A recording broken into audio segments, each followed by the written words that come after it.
খ্রিস্টের ভক্তগণ, আজ আমি পবিত্র বাইবেলের কোনো পদ অথবা কোনো একটা অধ্যায়ের আলোকে নয়, বরং আমি দুইটি পুস্তকের আলোকে আপনাদের সামনে কিছু কথা বলার চেষ্টা করব। আর তা হলো করিন্থীয়দের পুস্তক। এবং আজ আমি এই করিন্থীয় পুস্তক থেকে যে বিষয় নিয়ে আপনাদের সামনে কথা বলবো তা হলো করিন্থীয় মণ্ডলীর সমস্যাসমূহ, the problems in the Corinthians church. আমরা জানি যে সাধু পৌল করিন্থীয় শহরে একটি মণ্ডলী তিনি প্রতিষ্ঠা করেছিলেন, এবং করিন্থীয় ছিল গ্রিসের একটি শহর। গ্রিসের রাজধানী অ্যাথেন্স থেকে 48 মাইল পশ্চিমে এই শহরটি অবস্থিত, এবং এটি ছিল তৎকালীন সময়ে আখায়া প্রদেশের রাজধানী। করিন্থীয় শব্দটির গ্রিক প্রতিশব্দ হলো করিন্থস, যার অর্থ হলো অলংকার। সাধু পৌল ছিলেন একজন ইহুদি। পৌলের ইহুদি নাম ছিল শৌল। এই শৌল হলো একটি হিব্রু শব্দ যার অর্থ হলো ঈশ্বরের কাছ থেকে চেয়ে নেয়া। শৌলের রোমীয় নাম ছিল পৌল, যার অর্থ ছিল ছোট। আমরা পেট পুস্তকে তার এই উভয় নাম আমরা দেখতে পাই। তবে পত্রগুলোতে তিনি নিজেকে প্রেরিত পৌল হিসাবে তিনি পরিচয় দিয়েছেন। মনে করা হয় যিশুর জন্মের প্রায় কাছাকাছি সময়ে তিনি জন্মগ্রহণ করেন, এবং তার জন্ম হয়েছিল কিলকিয়া প্রদেশের রাজধানী তার শহরে। এখানে তিনি তার যৌবনকাল অতিবাহিত করেন। তার পিতার বাড়ি ছিল প্যালেস্টাইনে। তার পিতা ছিলেন একজন রোমীয়, তিনি ছিলেন বিন্যামিন বংশের লোক। পৌলের একজন বোন এবং একজন ভাগ্নে ছিল বলে ধারণা করা। প্রেরিত 23 অধ্যায় 16 পদ। খুব সম্ভবত তিনি তার শহরের বিখ্যাত যে বিশ্ববিদ্যালয় ছিল, যেটা ছিল রোমের প্রধান 3টি বিশ্ববিদ্যালয়ের একটি, সেখানে তিনি লেখাপড়া করেছিলেন। পরে তিনি ধর্মীয় শিক্ষক হওয়ার জন্য জেরুসালেমে চলে যান, এবং শিক্ষক গমলিয়েলের কাছে তিনি সেই ধর্মীয় বিষয়ে শিক্ষা লাভ করেন। ধর্মীয় শিক্ষা লাভ করার পর তিনি তার শহরে ফিরে যান এবং জিহুদীদের সমাজ ব্যবস্থার সাথে নিজেকে জড়িত করেন, এবং খুব গুরুত্বপূর্ণ ভূমিকা তিনি পালন করেন। এবং বাইবেল বিশ্লেষক যারা রয়েছেন তারা মনে করেন যে তিনি মহাসভার একজন সদস্য ছিলেন। আমরা পবিত্র বাইবেলে দেখতে পাই যে প্রথম জীবনে এই পৌল খ্রিস্টানদেরকে খুবই তিনি নির্যাতন করেছিলেন। আমরা প্রেরিত পুস্তক 6 থেকে 7 অধ্যায় পড়লে দেখতে পাবো যে প্রেরিতদের সময়ে লোকদের ভোজনের পরিচর্যার কাজ পরিচালনা করার জন্য 7 জন পরিচালককে নির্বাচন করা হয়েছিল। তাদের মধ্যে একজন ছিল স্তিফান। এই স্তিফানকে লোকেরা পাথর ছুঁড়ে মেরেছিল, এবং লোকেরা যখন স্তিফানকে পাথর ছুঁড়ছিল তখন তারা তাদের কাপড়গুলো একজন লোকের পায়ের কাছে রেখেছিল। সেই লোকটাই ছিল পৌল।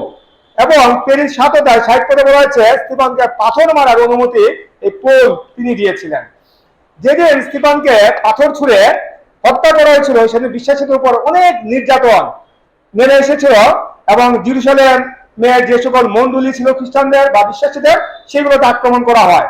এবং শৌল তিনি ঘরে ঘরে প্রবেশ করে বিশ্বাসীদেরকে ধরে এনে তিনি সেই কারাগারে নিক্ষেপ করেছিলেন। তখন অনেক খ্রিস্টান সেই জেরুসালেম নগর থেকে পালিয়ে দম্মেশকে বা দামেস্কে তারা চলে যান। তখন শৌল মহাযাজকের কাছে গিয়ে একটা লিখিত আদেশ তিনি চান, যেন তিনি তাদেরকে সেই দম্মেশকে গিয়ে ফিরিয়ে আনতে পারেন এবং তাদেরকে জেরুসালেমের সেই কারাগারে নিক্ষেপ করতে পারেন। আর তাকে সেই অনুমতি দেওয়া হয়। তারপর তিনি তার সাথে আরো কয়েকজনকে নিয়ে সেই দম্মেশকের পথে নিয়ে রওনা হন, এবং ধারণা করা হয় প্রায় 6 দিনে তিনি 130 মাইল পথ তিনি অতিক্রম করেছিলেন। যখন পৌল তার সাথীদেরকে নিয়ে দম্মেশকের কাছাকাছি চলে আসে, তখন হঠাৎ করে উজ্জ্বল আলো তাদের চারপাশে ছড়িয়ে পড়ে। তখন পৌল মাটিতে লুটিয়ে পড়েন। সেই সময় তিনি একটি কথা শুনতে পান, শোন শোন, কেন আমাকে তাড়না করিতেছ? প্রেরিত 9 অধ্যায় 4 পদ।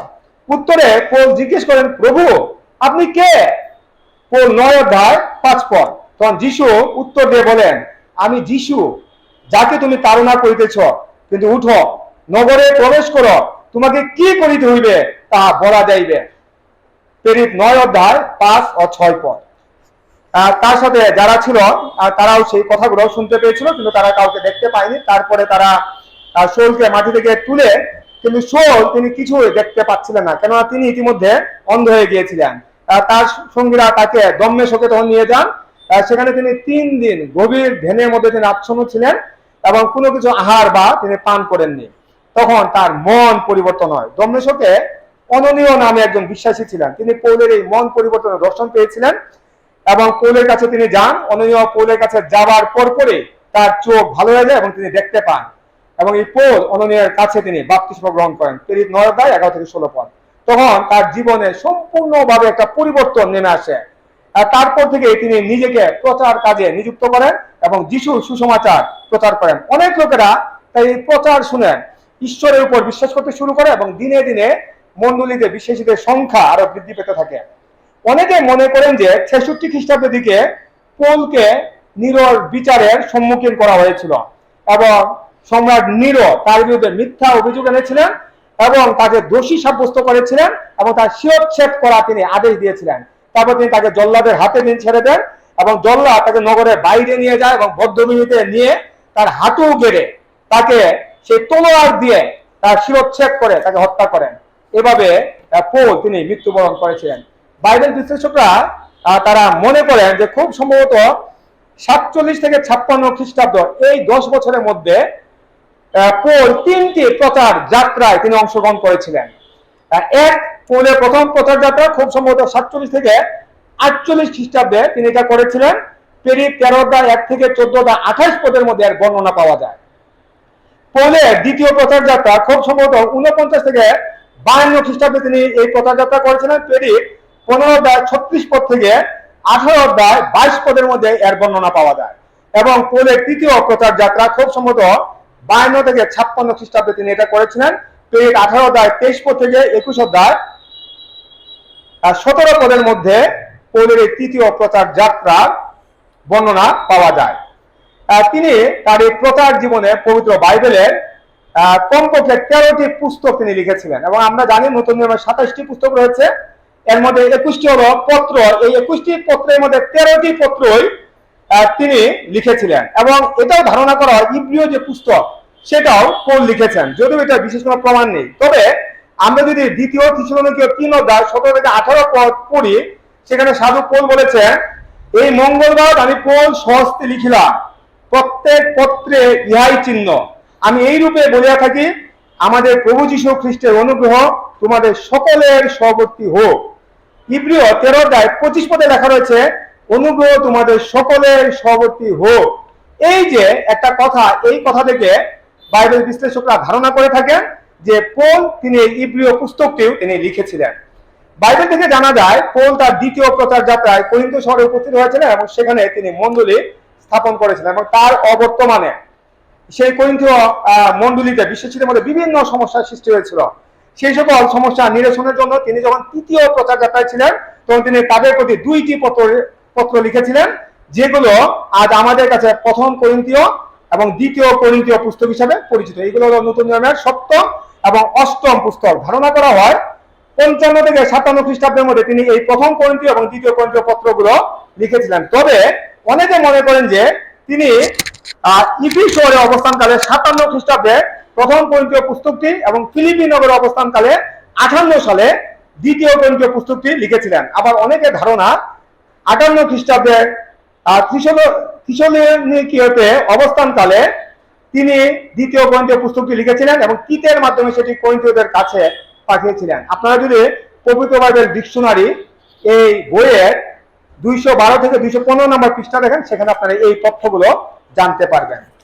তিনি এই 2টি পত্রে মূলত করিন্থীয় মণ্ডলী বিভিন্ন সমস্যাগুলো তুলে ধরেন এবং কিভাবে সেগুলো থেকে দূরে থাকা যায় সেই সম্পর্কে তিনি আলোচনা করেন। আমি এখন আপনাদের সামনে আমার ক্ষুদ্র জ্ঞানে সেই করিন্থীয় মণ্ডলীতে কি কি সমস্যা বিদ্যমান ছিল এবং সেগুলো থেকে মুক্তি পাওয়ার জন্য সাধু পৌল করিন্থীয়দেরকে কি কি উপদেশ দিয়েছিলেন সেগুলো তুলে ধরার চেষ্টা করব। আমরা যদি এই 2টি পুস্তক পড়ি তাহলে আমরা দেখব যে তিনি মূলত প্রথম করিন্থীয় যে পুস্তক সেখানে এই সমস্যাগুলো নিয়ে তিনি আলোচনা করেছেন এবং সেইগুলা থেকে কিভাবে মুক্তি লাভ করা যায় সেগুলো নিয়ে তিনি আলোচনা করেছেন। তাই আমি আমার এই উপাসনায় মূলত প্রথম করিন্থীয় পুস্তকের আলোকে বিভিন্ন সমস্যাগুলো নিয়ে এবং সেগুলো সমাধান সম্পর্কে পৌল কি নির্দেশনা দিয়েছেন সেগুলো আপনাদের সামনে আলোচনা করার চেষ্টা করব। করিন্থীয় মণ্ডলীর লোকদের মধ্যে দলভেদ ছিল, তারা বিভিন্ন দলে বিভক্ত ছিল। প্রথম করিন্থীয় 1:10 থেকে 12 পদে আমরা দেখতে পাই, সাধু পৌল ক্লোরি নামক একজন ব্যক্তির এক আত্মীয়ের কাছ থেকে তিনি জানতে পেরেছিলেন যে করিন্থীয় মণ্ডলীতে দলাদলি রয়েছে, তাদের মধ্যে বিভিন্ন বিবাদ রয়েছে এবং তাদের মধ্যে মতবিরোধ রয়েছে, এমনকি তারা বিভিন্ন দলে বিভক্ত হয়েছে। কেউ বলতো আমি পৌলের, কেউ বলতো আমি আপল্লর, কেউ বলতো আমি কৈফার, আবার কেউ বলতো আমি খ্রিস্টের। এই প্রথম করিন্থীয় 11 অধ্যায় 17 থেকে 18 পদে লেখা রয়েছে যে তারা যখন সমবেত হতো তখন ভালো না হয়ে বরং মন্দ হতো এবং তাদের মধ্যে দলাদলি হতো। পৌল যখন এগুলো জানতে পারেন তখন তিনি তাদেরকে বলেন যে তারা আত্মিক হতে পারেনি, বরং তারা মানসিক হয়েছে, কেননা তাদের মধ্যে দলভেদ রয়েছে। তাই তারা বলে যে আমি পৌলের, আমি আপল্লের। প্রথম করিন্থীয় 3 অধ্যায় 1 থেকে 4 পদ। প্রথম করিন্থীয় 3 অধ্যায় 5 থেকে 7 পদে পৌল বলেন যে পৌল এবং আপল্ল কিছুই না, ঈশ্বর তাদেরকে যেভাবে দায়িত্ব দিয়েছেন তারা ঠিক সেইভাবে তাদের দায়িত্ব পালন করেছেন। পৌল হয়তো রোপণ করেছেন, আপল্ল হয়তো সেচন করেছেন, কিন্তু ঈশ্বর বৃদ্ধি করেছেন। তাই রোপক ও সেচক কিছুই না, বৃদ্ধিদাতা ঈশ্বর, তিনিই হলেন মূল, তিনিই হলেন সার, তিনি সবকিছু করেছেন। তাই পৌল তাদেরকে দলাদলি করতে তিনি নিষেধ করেন। তিনি তাদেরকে বলেন যে তারা যেন এক মনে এবং এক বিচারে পরিপক্ষ হয়। প্রথম করিন্থীয় 1 অধ্যায় 10 পদ। প্রথম করিন্থীয় 1 অধ্যায় 13 পদে তিনি তাদেরকে প্রশ্ন করেছেন, খ্রিস্ট কি বিভক্ত হয়েছেন? পৌল কি তাদের মুক্তির জন্য ক্রুশে জীবন দিয়েছেন? তারা কি পৌলের নামে বাপ্তায়িত হয়? তিনি তাদেরকে এই প্রশ্নগুলো করেছেন। এই প্রশ্নগুলোর মাধ্যমে তিনি তাদেরকে বুঝাতে চেয়েছেন যে একমাত্র যিশু আমাদেরকে পাপ থেকে মুক্তি দেওয়ার জন্যই তিনি ক্রুশে জীবন দিয়েছেন, আর কেউ নয়। একমাত্র যিশুর নামে আমরা বাপ্তায়িত হই, আর কারো নামে আমরা বাপ্তায়িত হই না, এমনকি পৌলের নামেও না। তাই তিনি তাদেরকে বুঝাতে চেয়েছেন যেন তাদের মধ্যে কোনো দলভেদ না থাকে, কেননা খ্রিস্টে আমরা সবাই এক। তাই খ্রিস্ট ভিন্ন আর কোনো দল আমাদের থাকা উচিত নয়। করিন্থীয় মণ্ডলীতে ঈর্ষা ও বিবাদ ছিল। প্রথম করিন্থীয় 3 অধ্যায় 3 পদ। তারা একে অপরকে হিংসা করত, অন্যের উন্নতিতে তারা ঈর্ষা করত, তাছাড়া প্রায় সময় তারা বিভিন্ন বিষয় নিয়ে তারা বিবাদ করত। যখন পৌল এগুলো জানতে পারেন তখন তিনি খ্রিস্ট বিশ্বাসীদেরকে স্মরণ করিয়ে দেন যে তারা হলো ঈশ্বরের মন্দির এবং ঈশ্বরের আত্মা তাদের অন্তরে বাস করেন। তাই যদি তারা ঈশ্বরের মন্দিরকে নষ্ট করে তবে ঈশ্বর তাদেরকে নষ্ট করবে। প্রথম করিন্থীয় 3 অধ্যায় 16 থেকে 17 পদ। প্রথম করিন্থীয় 3 অধ্যায় 21 পদে তিনি বলেন যে তারা যেন একজন আরেকজনকে শ্লাঘা না করে, অর্থাৎ তারা যেন একজন আরেকজনকে যন্ত্রণা না দেয় বা একে অন্যের জন্য ক্ষতি না করে। প্রথম করিন্থীয় 3 অধ্যায় 22 পদে তিনি তাদেরকে স্মরণ করিয়ে দেন যে তারা সবাই খ্রিস্টের আর খ্রিস্ট ঈশ্বরের। এটা দ্বারা তিনি তাদেরকে বুঝিয়েছেন যেহেতু তারা খ্রিস্টের, তাই তাদের মধ্যে কোনো দলভেদ থাকতে পারবে না, তাদের মধ্যে কোনো হিংসা থাকতে পারবে না, বরং তারা এক থাকতে হবে এবং তাদের মধ্যে প্রেম বা ভালোবাসা থাকতে হবে। প্রথম করিন্থীয় 4 অধ্যায় 6 পদে তিনি বলেন তিনি তার ও আপলের উদাহরণ দিয়ে তাদের কাছে এইসব কথা বলছেন যেন তারা যে শিক্ষা পেয়েছে সেই শিক্ষাকে অতিক্রম না করে এবং তারা কেউ যেন একজন আরেকজনের বিপক্ষে গর্ব না করে। প্রথম করিন্থীয় 4 অধ্যায় 10 পদে তিনি তাদেরকে ব্যঙ্গ করে বলেছেন যে আমরা খ্রিস্টের নিমিত্ত মূর্খ, কিন্তু তোমরা খ্রিস্টে বুদ্ধিমান। আমরা দুর্বল, কিন্তু তোমরা বলবান। তোমরা গৌরবান্বিত, কিন্তু আমরা অনাদিত। এইভাবে তিনি তাদেরকে ব্যঙ্গ করেছেন। প্রথম করিন্থীয় 4 অধ্যায় 14 পদে তিনি তাদেরকে বলেন যে তিনি তাদেরকে লজ্জা দেবার জন্য এগুলো লিখেননি, বরং তার প্রিয় বলে তাদেরকে চেতনা দেবার জন্য তিনি তাদেরকে এগুলো লিখেছেন। প্রথম করিন্থীয় 4 অধ্যায় 18 থেকে 19 পদে তিনি বলেছেন যে তিনি তাদের কাছে যাবেন না বলে অনেকে খুব গর্বিত হয়েছে, অর্থাৎ যারা পৌলের দলের নয় তারা খুবই গর্বিত হয়েছে যখন তারা শুনতে পেয়েছে যে পৌল আসবেন না, এবং যারা পৌলের পক্ষে ছিল তাদেরকে তারা অবজ্ঞা করা তারা শুরু করে। তাই তিনি বলেন যে যদি প্রভুর ইচ্ছা হয় তবে যত তাড়াতাড়ি সম্ভব তিনি তাদের কাছে যাবেন এবং যারা গর্বিত হয়েছে তাদের কাছে তিনি জানতে চাইবেন যে তারা কি কি পরাক্রম কার্য করেছে। প্রথম করিন্থীয় 4 অধ্যায় 21 পদে তিনি তাদের কাছে প্রশ্ন রেখেছেন, আর তিনি তাদের কাছে কিভাবে যাবেন, ব্যাগ নিয়ে নাকি প্রেম ও মৃদুতার আত্মা নিয়ে? অর্থাৎ তিনি তাদেরকে বলছেন যে তিনি কি তাদেরকে শাসন করতে যাবেন নাকি তিনি তাদেরকে ভালোবাসতে যাবেন, এই প্রশ্ন তিনি করেছেন। আমরা করিন্থীয় 5 অধ্যায়ে দেখতে পাই যে করিন্থীয় মণ্ডলীতে লোকদের মধ্যে ব্যভিচার ছিল। বিভিন্ন পুরুষ, মহিলা, বিধবা, এমনকি কুমারীরাও সেই ব্যভিচারে লিপ্ত ছিল। এমনকি তাদের মধ্যে এমন ব্যভিচার ছিল যা পরজাতীয় লোকদের মধ্যেও ছিল না। একজন তার পিতার ভার্যাকে অর্থাৎ স্ত্রীকে অর্থাৎ তার সৎ মাকে সে তার কাছে সে রেখেছিল। প্রথম করিন্থীয় 5 অধ্যায় 1 পদ। অনেকে এটা নিয়ে খুবই গর্ব করছিল। তাই পৌল যখন এটা জানতে পারেন তখন তিনি তাদেরকে বলেন যে তারা কেন বিলাপ করে নাই, তারা কেন সেই ব্যক্তিকে তাদের মধ্য থেকে বের করে দেয় নাই। প্রথম করিন্থীয় 5 অধ্যায় 2 পদ। প্রথম করিন্থীয় 5 অধ্যায় 11 পদে তিনি বলেন যদি কোনো ব্যক্তি ব্যভিচারী হয় তবে তার সাথে থাকা যাবে না, এমনকি তার সাথে বসে আহার করাও যাবে না। প্রথম করিন্থীয় 6 অধ্যায় 9 থেকে 10 পদে তিনি বলেছেন যারা ব্যভিচার করে তারা ঈশ্বর রাজ্যে প্রবেশ করতে পারবে না। আবার 13 পদে বলা হয়েছে দেহ ব্যভিচারের নিমিত্ত নয়, কিন্তু প্রভুর নিমিত্ত। 6 অধ্যায় 15-17 পদে তিনি বলেছেন তাদের দেহ খ্রিস্টের অঙ্গ, তারা যদি খ্রিস্টের সাথে যুক্ত হয় তবে তার সাথে একাত্ম হয়, কিন্তু তারা যদি বেশ্যার সাথে যুক্ত হয় তবে তাদের দেহ বেশ্যার সাথে এক দেহ হয়, কেন লেখা রয়েছে তারা একাঙ্গ হইবে। এভাবে 6 অধ্যায় 18 পদে তিনি আরো বলেন যে তারা যে পাপই করুক না কেন, সেই পাপগুলো হলো দেহের বহির্ভূত, কিন্তু তারা যদি বেবিচার করে তবে সেটা হবে দেহের বিরুদ্ধে পাপ। তাই 18 পদে তিনি তাদেরকে বেবিচার থেকে পালিয়ে যেতে বলেছেন। 19-20 পদে তিনি তাদেরকে স্মরণ করে দিয়েছেন যে তাদের দেহ হলো পবিত্র আত্মার মন্দির, আর যিনি তাদের অন্তরে থাকেন, যাকে তারা ঈশ্বর হতে পেয়েছেন। তাই তিনি তাদেরকে বলেছেন যে এই দেহ দিয়ে কোনো বেবিচার করা যাবে না, এই দেহ দিয়ে কোনো পাপ করা যাবে না, কিন্তু এই দেহে ঈশ্বরের গৌরব করতে হবে। করিন্থীয় মণ্ডলীতে বিয়ের পরেও লোকেরা বেবিচার করত। তাই 1 করিন্থীয় 7 অধ্যায়ে তিনি বিয়ে না করার জন্য বলেছেন। তবে তিনি এই কথা বলেছেন কেউ যদি তার ইন্দ্রিয়কে দমন করতে না পারে, অর্থাৎ যদি সে তার কামনা বাসনাকে যদি দমন করতে না পারে তবে যেন সে বিয়ে করে, এবং বেবিচার থেকে নিজেকে দূরে রাখার জন্য যেন সে বিয়ে করে। তাই তিনি তাদেরকে বলেন তাদের প্রত্যেক পুরুষের যেন নিজের স্ত্রী থাকে এবং প্রত্যেক স্ত্রীর জন্য নিজের স্বামী থাকে, এবং তারা একে অপরকে যা দেওয়া উচিত তাই যেন দেয়। তিনি তাদেরকে বলেন যে তাদের দেহের উপরে নিজের কোনো কর্তৃত্ব থাকবে না, বরং স্বামীর দেহের উপর স্ত্রীর কর্তৃত্ব থাকবে এবং স্ত্রীর দেহের উপর স্বামীর কর্তৃত্ব থাকবে। আর তারা একজন যেন অন্যজনকে না ঠকায়, অর্থাৎ তারা যেন অন্য কারোর সাথে যেন বেবিচারে যেন লিপ্ত না হয়। তিনি তাদেরকে এই আদেশগুলো দেন।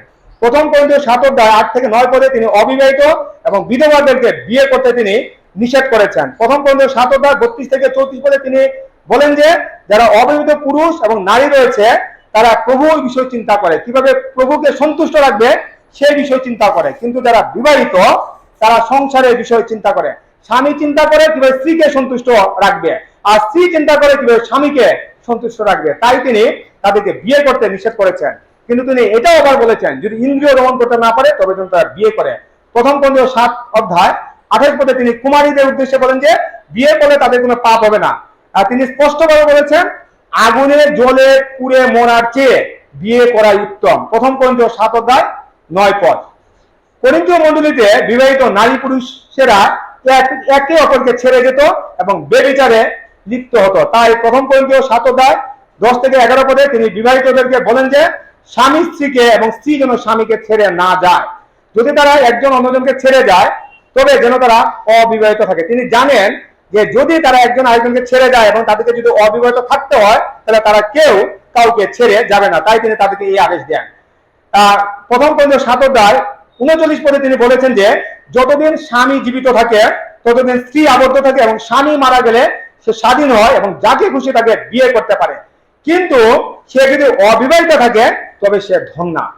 করিন্থীয় মণ্ডলীতে দেখা যেত যে কোনো অবিশ্বাসী স্ত্রী যদি তার স্বামীর কাছে ফিরে আসতে চাইতো বা অবিশ্বাসী স্বামী যদি স্ত্রীর কাছে ফিরে আসতে চাইতো তখন তাদেরকে গ্রহণ করা হতো না। তাই 1 করিন্থীয় 7 অধ্যায় 12-15 পদে সাধু পৌল তাদেরকে বলেছেন যে কারো যদি অবিশ্বাসী স্ত্রী থাকে এবং সে যদি তার স্বামীর কাছে বসবাস করতে চায় তবে তাকে যেন পরিত্যাগ না করে। অনুরূপভাবে কোন স্ত্রী যদি অবিশ্বাসী স্বামী থাকে এবং সে যদি তার স্ত্রীর সাথে বসবাস করতে চায় তবে সেই স্ত্রী যেন সেই স্বামীকে পরিত্যাগ না করে, কেননা তারা যদি একে অপরকে গ্রহণ করে তবে সেই স্ত্রী তার স্বামীর মাধ্যমে এবং সেই স্বামী তার স্ত্রীর মাধ্যমে পবিত্র হবে এবং তাদের যে সন্তান হবে তারাও পবিত্র হবে। আর তারা যদি এই কাজটা না করে তবে তাদের যে পুত্র হবে, যে সন্তান হবে, যে মেয়ে হবে সে হবে অসুচি।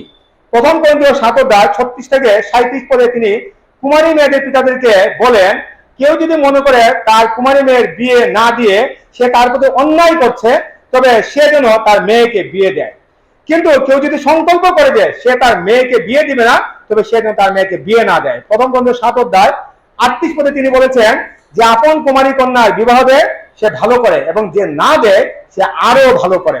এভাবে সাধু পৌল করিন্থীয় মণ্ডলীতে বিবাহিত, অবিবাহিত এবং বিধবাদের মধ্যকার যে বেবিচারগুলো ছিল সেগুলো দূর করার জন্য তিনি তাদেরকে বিভিন্ন পরামর্শ দিয়েছেন।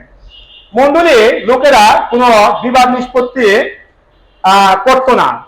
করিন্থীয় মণ্ডলীর লোকদের মধ্যে যদি কোনো বিবাদ হতো তাহলে মণ্ডলীর লোকেরা সেইগুলো মিটিয়ে দিত না, ফলে লোকেরা অন্য ধর্মের বা অবিশ্বাসীদের কাছে তারা সুবিচার পাওয়ার জন্য যেত এবং মণ্ডলীর অবিশ্বাসীরা প্রবেশ করার সুযোগ পেয়েছিল। প্রথম পর্যন্ত 6 অধ্যায় 5 থেকে 6 পদে বলা হয়েছে তারা ভাইয়ে ভাইয়ে বিবাদ করত এবং তারা এই বিবাদের নিষ্পত্তি করার জন্য অবিশ্বাসীদের কাছে যেত।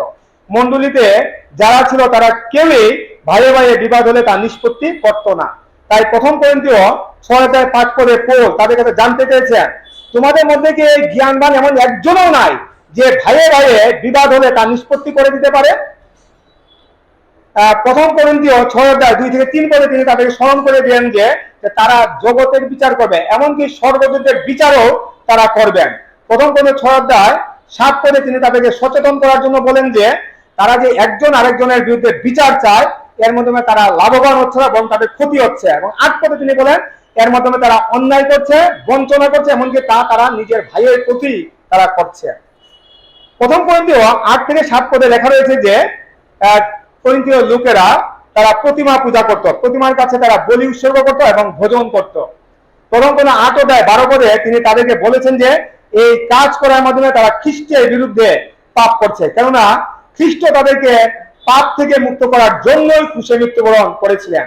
কিন্তু তারা যদি প্রতিমার সামনে বলি উৎসর্গ করে এবং ভোজন করে তবে অনেকের বিশ্বাস এতে দুর্বল হয়ে যাবে। প্রথম পর্যন্ত 10 অধ্যায় 14 পদে তিনি তাদেরকে বলেছেন তারা যেন প্রতিমা পূজা হতে পলায়ন করে। 10 অধ্যায় 20 থেকে 21 পদে তিনি বলেছেন পরজাতিগণ যা যা বলিদান করে তা তারা বুদ্ধের উদ্দেশ্যে বলিদান করে, ঈশ্বরের উদ্দেশ্য নয়। তিনি চান না যেন তারা বুদ্ধের সহভাগী হয়, কেননা প্রভুর পানপাত্র এবং বুদ্ধের পানপাত্র এই উভয় পানপাত্রে তারা পান করতে পারে না। প্রভুর মেজ এবং বুদ্ধের মেজ এই উভয় মেজে তারা অংশীদার হতে পারে না।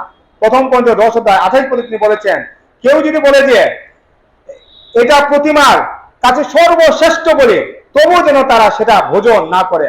এবং 31 পদে তিনি বলেছেন তারা যা কিছু ভোজন বা পান করবে তা যেন ঈশ্বরের গৌরবের জন্য করা হয়।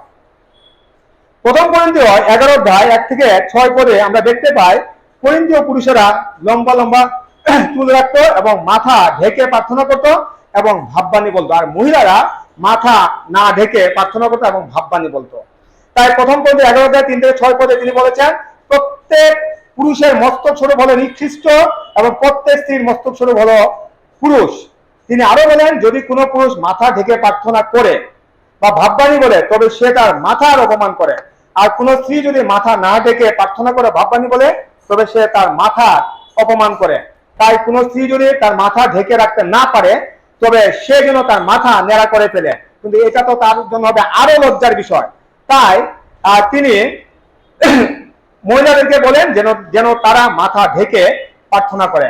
প্রথম করিন্থীয় 11 অধ্যায় 14 পদে তিনি বলেছেন যে প্রকৃতি আমাদেরকে এই শিক্ষা দিয়েছে যে পুরুষ যদি লম্বা চুল রাখে তবে সেটা তার অপমানের বিষয়, কিন্তু স্ত্রী যদি লম্বা চুল রাখে তবে সেটা হলো তার গৌরবের বিষয়, কেননা সে যেন মাথাকে ঢেকে রাখতে পারে সেই জন্য আবরণের পরিবর্তে তাকে চুল দেওয়া হয়েছে। এভাবে প্রার্থনার সময় মহিলাদেরকে তিনি মাথা ঢেকে প্রার্থনা করার উপদেশ দিয়েছেন। আমরা দেখতে পাই যে করিন্থীয় মণ্ডলীতে অযোগ্য রূপে প্রভুর ভোজ গ্রহণ করা হতো এবং প্রতিযোগিতা করে খাবার গ্রহণ করা হতো। প্রথম করিন্থীয় 11 অধ্যায় 20 থেকে 21 পদে বলা হয়েছে যে তারা যখন একসাথে মিলিত হতো তখন প্রভুর ভোজ গ্রহণ করতো না। ভোজনের সময় কে কার আগে খাবে সেই প্রতিযোগিতা চলতো। এর ফলে কেউ অতিরিক্ত খাবার খেত আবার কেউ কোনো খাবার পেত না। প্রথম করিন্থীয় 11 অধ্যায় 27 পদে তিনি যোগ্য রূপে প্রভুর ভোজ গ্রহণ করার কথা বলেছেন। কেউ যদি অযোগ্য রূপে প্রভুর ভোজ গ্রহণ ও পান করে তবে সে প্রভুর শরীর এবং রক্তের দায়ী হবে, এই কথা তিনি স্পষ্টভাবে বলেছেন। প্রথম করিন্থীয় 11 অধ্যায় 30 পদে তিনি বলেছেন এই কারণে তাদের মধ্যে অনেক লোক দুর্বল ও অসুস্থ হচ্ছে এবং অনেকে নিদ্রাগত হচ্ছে, অর্থাৎ অনেকে আত্মিকভাবে মারা যাচ্ছে। প্রথম করিন্থীয় 11 অধ্যায় 22 পদে তিনি তাদেরকে জিজ্ঞেস করেছেন খাবারের জন্য কি তাদের ঘর নেই, এবং 11 অধ্যায় 33 থেকে 34 পদে তিনি তাদেরকে বলেছেন তারা যখন ভোজন করার জন্য একসাথে মিলিত হবে তখন তারা যেন একজন অন্যজনের জন্য অপেক্ষা করে, কারো যদি ক্ষুধা লাগে তবে সে যেন তার বাড়ি থেকে যেন খেয়ে আসে।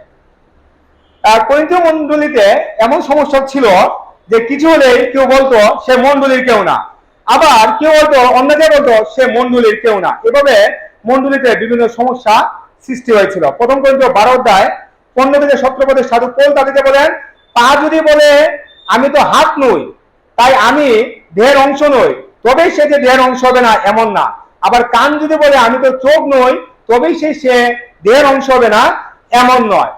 12:18 পদে তিনি বলেছেন, ঈশ্বর যেমন ইচ্ছা করেছেন সেইভাবে দেহের বিভিন্ন অঙ্গকে তিনি দেহের মধ্যে স্থাপন করেছেন। 12:20 থেকে 21 পদে তিনি বলেছেন, অঙ্গ অনেক কিন্তু দেহ এক, তাই চোখ হাতকে বলতে পারে না যে তোমার আমার প্রয়োজন নেই, আবার মাথাও 2টি পাকে বলতে পারে না যে তোমাদেরকে আমার প্রয়োজন নেই। প্রথম কোরিন্থীয় 12:24-26 পদে তিনি বলেছেন, বাস্তবিক ঈশ্বর দেহকে সংগঠিত করেছেন এবং অঙ্গগুলোকে এমন ভাবে স্থাপন করেছেন যেন তাদের মধ্যে বিচ্ছেদ না হয় এবং তারা পরস্পরের জন্য সমানভাবে চিন্তা করে। তাই একটি অঙ্গ দুঃখ পেলে অন্যান্য অঙ্গগুলো দুঃখ পায়, একটি অঙ্গ আনন্দ করলে অন্য অঙ্গগুলো আনন্দ করে। এবং প্রথম কোরিন্থীয় 12:27 পদে তিনি বলেছেন, তোমরা খ্রিস্টের দেহ এবং একজন একটি অঙ্গ।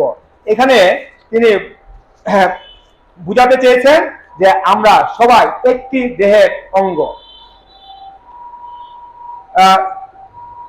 এই করিন্থীয় মণ্ডলীর লোকদের মধ্যে বিভিন্ন সমস্যা সৃষ্টি হওয়ার মূল যে কারণ ছিল তা হলো তাদের মধ্যে কোনো প্রেম বা ভালোবাসা ছিল না। তাই 13 অধ্যায়ে তিনি তাদেরকে বলেছেন তাদের মধ্যে প্রেম থাকতে হবে। 13 অধ্যায় 1 থেকে 3 পদের মধ্যে তিনি বলেছেন যে যদি তিনি মানুষের এবং দূতগণের ভাষায় কথা বলেন কিন্তু তার মধ্যে যদি প্রেম না থাকে তবে তিনি শব্দ সৃষ্টিকারী পিতল এবং ঝমঝম শব্দ সৃষ্টিকারী করতাল ছাড়া আর কিছুই নয়।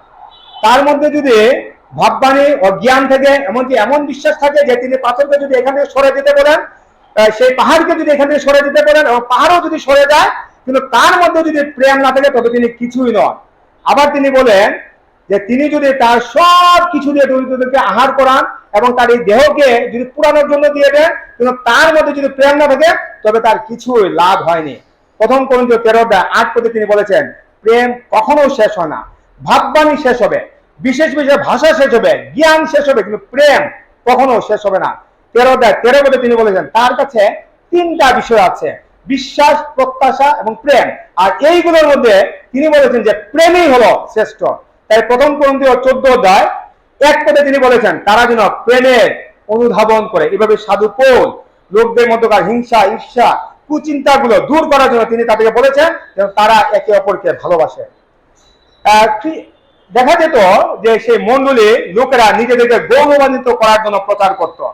মণ্ডলীতে এমনও সমস্যা ছিল, যখন লোকেরা প্রচার করত তখন অনেকে এমন ভাষায় কথা বলতো বা প্রচার করতো যা অন্যরা বুঝতো না। তারা বলতো যে তারা বিশেষ বিশেষ ভাষায় তারা কথা বলতে পারে, এটা নিয়ে তারা খুব গর্ব করত এবং এটা ছিল অনেকটা অন্যদের সামনে নিজেকে উপস্থাপন করা, যেন লোকেরা তাকে খুব জ্ঞানী মনে করে।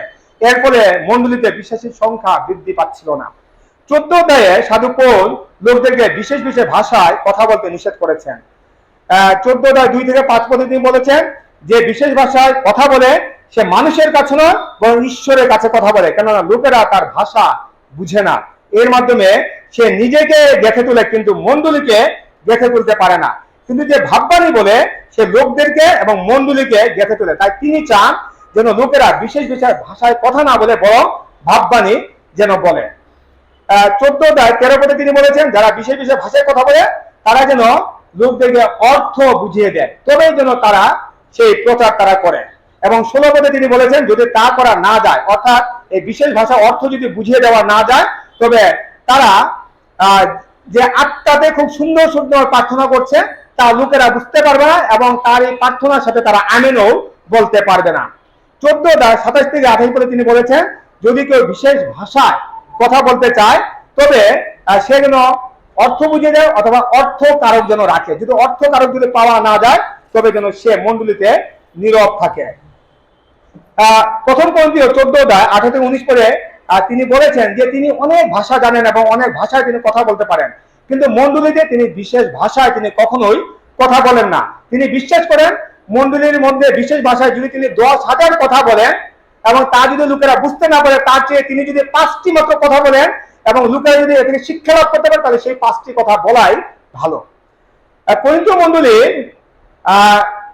যারা ছিল তারা নিজেদের এবং যিশুর পুনরুত্থানে তারা বিশ্বাস করতো না এবং তাদের মধ্যে অনেকেই বলতো যে মৃতদের কোনো পুনরুত্থান নাই। প্রথম কোরিন্থীয় 15 অধ্যায় 12 পদ এবং প্রথম কোরিন্থীয় 15 অধ্যায় 13 থেকে 16 পদে পৌল বলেছেন যে যদি মৃতদের পুনরুত্থান না থাকে তবে যিশু তো পুনরুত্থিত হননি। আর 14 এবং 17 পদে তিনি বলেছেন যদি খ্রিস্ট উত্থাপিত হয়ে না থাকেন তবে তাদের প্রচার এবং বিশ্বাস সবই হলো বৃথা। 15:20 থেকে 22 পদে তিনি বলেছেন, কিন্তু বাস্তবিক খ্রিস্ট মৃতদের মধ্য হইতে উত্থাপিত হইয়াছেন, তিনি নিদ্রাগতদের অগ্নিমাংস। কেননা মনুষ্য দ্বারা যখন মৃত্যু আসিয়াছে, তখন আবার মনুষ্য দ্বারা মৃতগণের পুনরুত্থান আসিয়াছে। কারণ আদমে যেমন সকলে মরে, তেমনি আবার খ্রিস্টে সকলে জীবন প্রাপ্ত হইবে। তাহলে তিনি এখানে স্পষ্টভাবে বলেছেন যে আদমের মাধ্যমে আমাদের জীবনে মৃত্যু এসেছে শারীরিক আত্মে, কিন্তু যীশু খ্রিস্টের মাধ্যমে আমাদেরকে সেই পরিত্রাণ লাভ করতে হবে এবং যীশু খ্রিস্টের মাধ্যমে আমরা সেই পরিত্রাণ পেয়েছি। প্রথম করিন্থীয় 15:51 পদে তিনি তাদেরকে বলেছেন, দেখো আমি তোমাদের এক নিগূঢ় তথ্য বলি, তোমরা সকলে আমরা সকলে নিদ্রাগত হইব না, কিন্তু সকলে রূপান্তরিত হইব, এক মুহূর্তের মধ্যে চক্ষুর পলকে শেষ তুরি ধ্বনিত হইব। কেননা তুরি বাজিবে, তাতে মৃতেরা অক্ষয় হইয়া উত্থাপিত হইবে এবং আমরা রূপান্তরিত হইব। তাই যারা সেই পুনরুত্থানে বিশ্বাস করতো না, তিনি তাদেরকে এখানে স্পষ্টভাবে বলেছেন যে তাদের জীবনে পুনরুত্থান আসবে। যারা মারা যাবে তারা পুনরুত্থিত হবে এবং যারা জীবিত থাকবে তাদের রূপান্তর হবে। যিশু সেই দ্বিতীয় আগমনের সাথে সাথে তা হবে। খ্রিস্টের ভক্তগণ, এত সময় আমি আপনাদের সামনে সেই করিন্থীয় মণ্ডলীতে কি কি সমস্যা ছিল এবং সেইগুলো সমাধানের জন্য সাধু পৌল তার সেই প্রথম করিন্থীয় পুস্তকে কি কি তাদের উপদেশ দিয়েছেন সেগুলো আপনাদের সামনে তুলে ধরার চেষ্টা করেছি। আমরা যদি আজ বিভিন্ন মণ্ডলীর দিকে তাকাই, তাহলে আমরা বুঝতে পারবো যে আজও পৃথিবীতে সেই করিন্থীয় মণ্ডলীর সমস্যাগুলো বিরাজ করছে এবং কোনো কোনো মণ্ডলীতে হয়তো একটি সমস্যা বিরাজ করছে, আবার কোনো কোনো মণ্ডলীতে হয়তো অনেকগুলো সমস্যা বিরাজ করছে।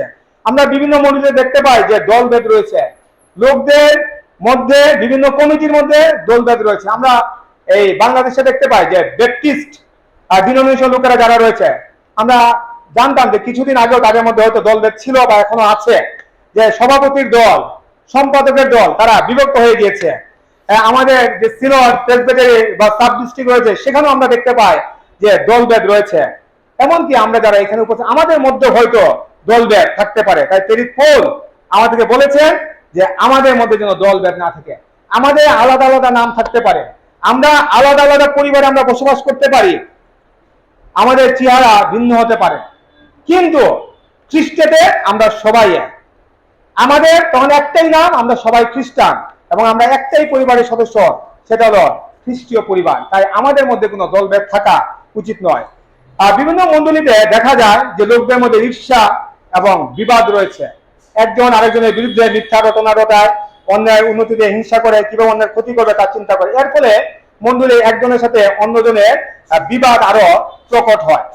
আবার এমন দেখা গেছে এক মণ্ডলীর লোকদের সাথে অন্য মণ্ডলীর লোকদেরও মনোমালিন্য হয়। এক মণ্ডলী যখন অন্য মণ্ডলীর থেকে মেষ চুরি করে নিয়ে যায়, তখন এক মণ্ডলীর সাথে আর এক মণ্ডলীর দূরত্ব বেড়ে যায়।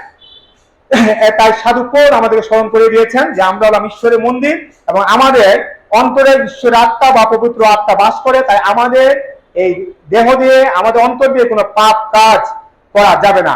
আর 2 করিন্থীয় 5:1 পদে তিনি আমাদেরকে বলেছেন যে এই পৃথিবী হলো ক্ষণস্থায়ী, আমাদেরকে একসময় পৃথিবী ছেড়ে চলে যেতে হবে এবং সেই স্বর্গে স্থায়ী নিবাসে আমাদেরকে থাকতে হবে। তাই এই পৃথিবীতে আমাদের কখনো বিবাদ করা উচিত নয়। বিভিন্ন মণ্ডলীর লোকদের মধ্যে এখনো ব্যভিচার আছে। স্বামী বা স্ত্রী থাকা সত্ত্বেও তারা ব্যভিচারে লিপ্ত। অনেক আবার বিধবা বা বিপত্নী যারা রয়েছে তারাও ব্যভিচারে লিপ্ত হয়। তো এই পৌল আমাদেরকে সেই ব্যভিচার করতে আমাদেরকে নিষেধ করেছেন। এমনকি তিনি খুব বলিষ্ঠভাবে আমাদেরকে নির্দেশ দিয়েছেন যেন আমরা ব্যভিচারী ব্যক্তির সাথে না মিশে, এমনকি তার সাথে যেন আমরা খাওয়া দাওয়া পর্যন্ত না করি।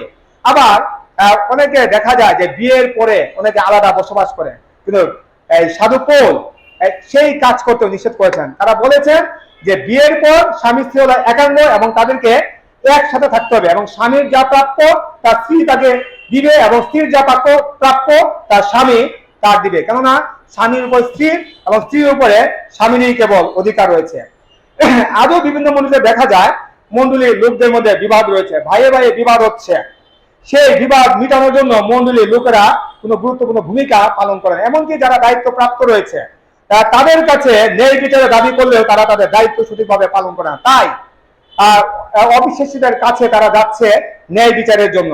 এভাবে অবিশ্বাসী লোকেরা মণ্ডলীতে প্রবেশ করছে এবং এর ফলে তাদের নিজেদেরই বেশি ক্ষতি হচ্ছে। এবং সাধু পৌল বলেছেন যে এক সময় আমরা জগতের বিচার করব, স্বর্গদূতদের বিচার করব। তাই আমরা যদি এখন মানুষের বিচারই করতে না পারি, তাহলে সেদিন আমরা কিভাবে তাদের সেই বিচারগুলো করব। বিভিন্ন মণ্ডলী লোকেরা আজও প্রতিমা পূজা করে।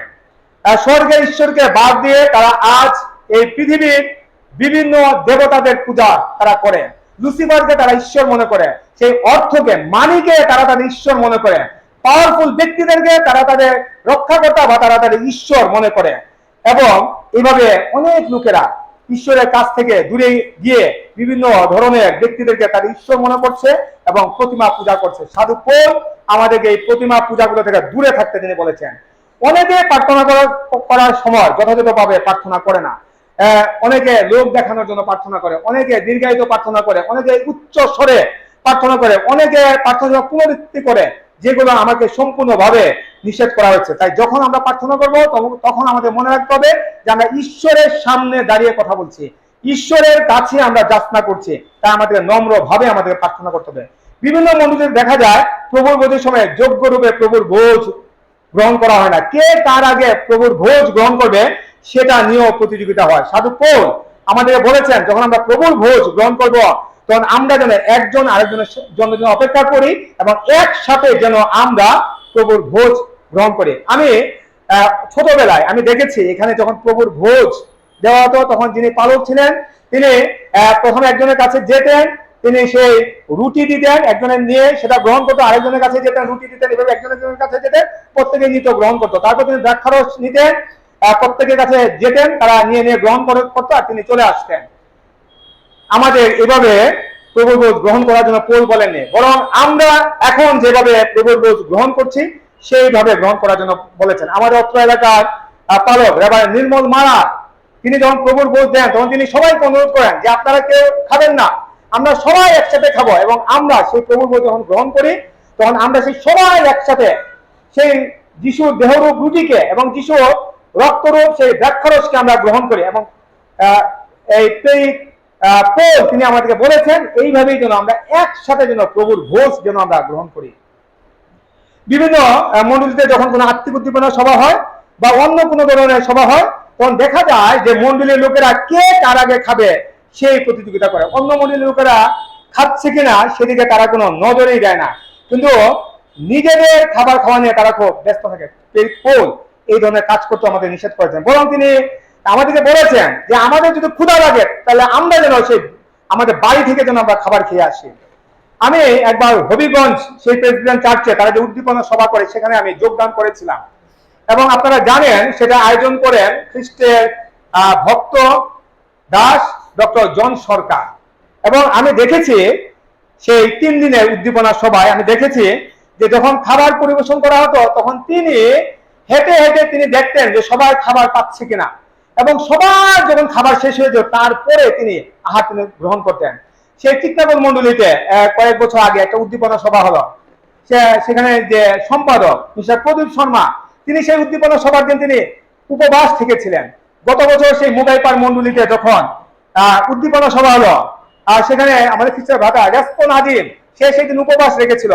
সেখানে প্রতারক ছিল জন সরকার, তিনি সেদিন উপবাস রেখেছিলেন।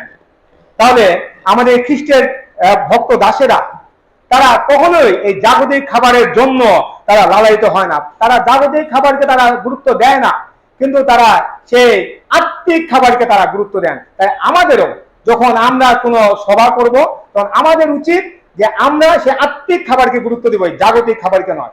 অনেক মন্ডলীতে দেখা যায় যে লোকদেরকে বা পরিবারকে বহিষ্কার করা হচ্ছে, আবার অনেকে নিজেরাই নিজেদেরকে দূরে সরিয়ে নিচ্ছে। তারা বলে যে মন্ডলীর আমি কেউ না, এই মন্ডলীর কাজ করা আমার দায়িত্ব না, এটা অমুকের দায়িত্ব। কিন্তু সাধু পৌল বলেছেন আমরা কখনো কাউকে এটা বলতে পারি না, কেননা আমাদের দেহ এক আর তা হলো খ্রিস্ট, আমরা হলাম খ্রিস্টের অঙ্গ। তাই খ্রিস্টের দেহকে সকল রাখার জন্য আমাদের প্রত্যেককে যেমন নিজ নিজ দায়িত্ব পালন করতে হবে, ঠিক তদ্রুপভাবে অন্যরাও যেন সঠিকভাবে দায়িত্ব পালন করতে পারে সেই জন্য তাদেরকে সাহায্য করতে হবে।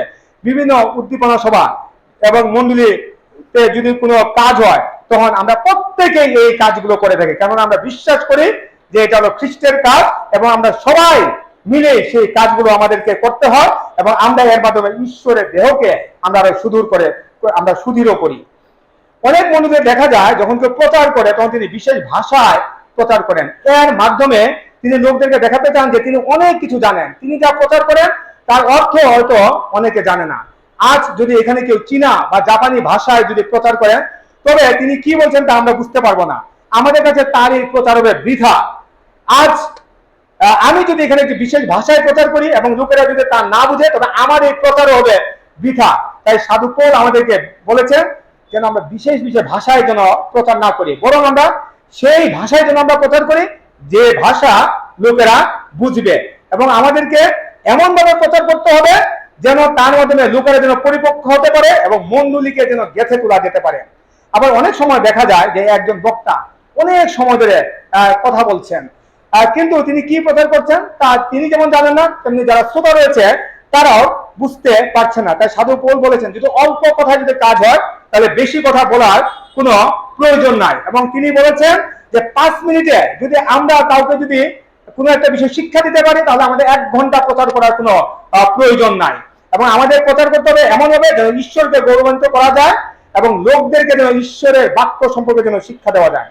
মণ্ডলী অনেকে আছে তারা মৃত্যুর পরের জীবনে বিশ্বাস করে না, তারা মনে করে যে মারা গেলেই শেষ, তাদের জীবনের আর কিচ্ছু নেই। এমনকি তারা যিশু পুনরুত্থান এবং তাদের নিজের পুনরুত্থানেও বিশ্বাস করে না। যারা প্রচার করেন তারা অনেকেই পুনরুত্থানের প্রচার করলেও তারাও হয়তো এই পুনরুত্থানে বিশ্বাস করে না। তাই সাধু পৌল তিনি আমাদের বলেছেন যে আমাদের সকলের পুনরুত্থান হবে, আমরা ধার্মিক হই কিংবা অধার্মিক হই, আমাদের প্রত্যেকেরই পুনরুত্থান হবে এবং আমাদের সবাইকে যেমন মৃত্যুর স্বাদ গ্রহণ করতে হবে ঠিক তদ্রুপভাবে আমাদের প্রত্যেকের জীবনেও পুনরুত্থান আসবে। আজ বিভিন্ন মণ্ডলীতে বিভিন্ন সমস্যা বিরাজ করার মূল কারণ হলো মণ্ডলীর সদস্যদের মধ্যে প্রেম নাই, একের অপরের প্রতি কোনো ভালোবাসা নাই। তাই প্রেরিত পৌল বলেছেন আমাদের অবশ্যই একে অপরকে ভালোবাসতে হবে। প্রভু যীশু খ্রিস্ট আমাদের প্রধান 2টি আজ্ঞা দিয়েছেন। প্রথম আজ্ঞাতে তিনি বলেছেন যে ঈশ্বরকে ভালোবাসতে হবে, আর দ্বিতীয় আজ্ঞাতে তিনি বলেছেন প্রতিবেশীকে নিজের মতো ভালোবাসতে হবে। এবং যিশু বলেছেন আমরা যদি কেবল এই 2টি আজ্ঞা যদি পালন করতে পারি তবে আমাদের আর কোনো আজ্ঞা আমাদের পালন করার প্রয়োজন নাই, আমরা এর মাধ্যমেই আমরা অনন্ত জীবন লাভ করতে পারবো। খ্রিস্টের ভক্তগণ, আজকে এই প্রচার হয়তো বিভিন্ন মণ্ডলী বিভিন্ন বিশ্বাসীদের হৃদয়ে নাড়া দিবে, অনেকের বিবেককে হয়তো জাগ্রত করবে, কেননা এই বাক্য হলো ঈশ্বরের বাক্য, আর ঈশ্বরের বাক্য হলো দ্বিধার তরবারি, যার 2 দিকেই ধার আছে এবং এটা এমন ধারালো যা আমাদের হৃদয়কে ক্ষত বিক্ষত করে, যা আমাদের হাড়ের ভিতরে যে মজ্জা আছে সেটাকে গিয়ে বিদীর্ণ করে। এবং সাধু পৌলের মাধ্যমে ঈশ্বর করিন্থীয় মণ্ডলীর লোকদের কাছে এই বাক্য প্রেরণ করেছিলেন যেন তারা বিভিন্ন পাপ থেকে বা তাদের মণ্ডলীতে যে সমস্যাগুলো চলছে সেইগুলো থেকে যেন তারা বিরত থাকে। আজ ঈশ্বর সেই বাক্য আমাদের প্রত্যেকটি মণ্ডলীতে তিনি প্রেরণ করেছেন যেন আমরা নিজেদেরকে পাপ থেকে যেন দূরে রাখতে পারি, আমরা যেন মণ্ডলীকে বিভিন্ন সমস্যা থেকে যেন আমরা দূরে রাখতে পারি। তাই আসুন আমরা চিন্তা করি আমাদের ব্যক্তিগত পারিবারিক মণ্ডলী এবং সামাজিক জীবনে কি কি পাপ বা সমস্যা রয়েছে। যদি আমরা সেগুলো চিহ্নিত করতে পারি তবে বাক্যে আমাদেরকে যেভাবে জীবনযাপন করতে বলা হয়েছে সেভাবে আমাদেরকে জীবনযাপন করতে হবে, তবেই আমরা সেই পাপ বা সমস্যা থেকে মুক্তি লাভ করতে পারবো। প্রথম করিন্থীয় এবং দ্বিতীয় করিন্থীয় পুস্তক থেকে আমি 2টি অংশ করে আজকে আমার এই প্রচার আমি শেষ করছি।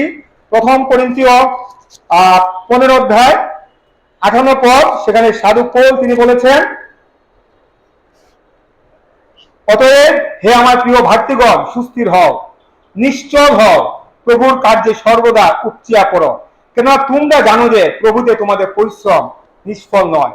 আর দ্বিতীয় করিন্থীয় 13 অধ্যায় 11 পদে তিনি বলেছেন অবশেষে বলি হে ভাতৃগণ আনন্দ করো, পরিপক্ক হও, আশ্বাস গ্রহণ করো, এক ভাব বিশিষ্ট হও, শান্তিতে থাকো, তাদের প্রেমের ও শান্তির ঈশ্বর তোমাদের সঙ্গে সঙ্গে থাকিবেন। ঈশ্বর তার নিজ বাক্যে আমাদেরকে প্রচুর আশীর্বাদ দান করুন। আমেন।